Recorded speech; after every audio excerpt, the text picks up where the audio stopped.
हम गीता मल्लिक अहाँ सबके बहुत बहुत प्रणाम करै छी। हम एकटा गौरी के गीत सुना रहल छी।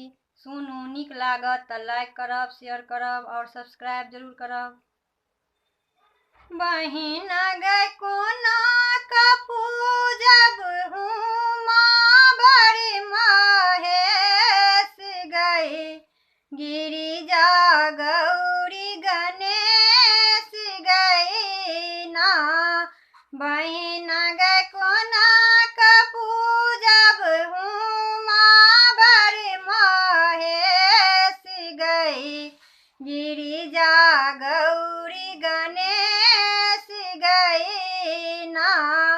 सोना के आसन मंगवायब, हीरा मोती सो सजायब। सोना के आसन मंगवायब, हीरा मोती सो सजायब।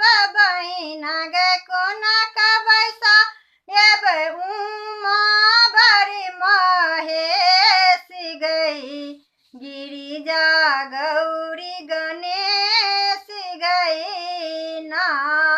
बहिन गए कोना का बैसायब उमा बड़ी महेश गई, गिरिजा गौरी गणेश गए ना।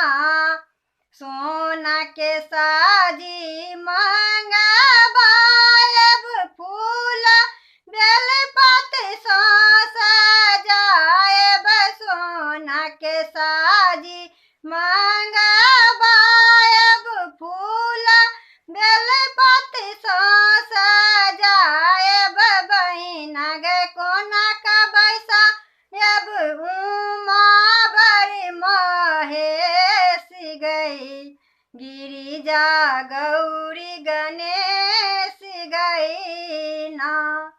बहिन गए कोना का पूजब उमा बड़ी महेश गई, गिरिजा गौरी गणेश गई ना।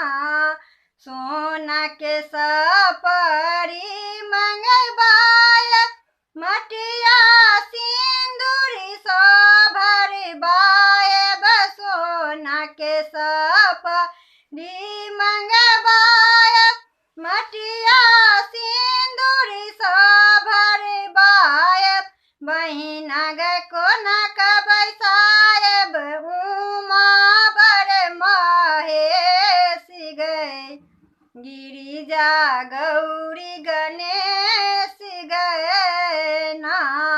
बहिन गए कोना का पूजब उमा बड़ी महेश गई, गिरिजा गौरी गणेश गए ना।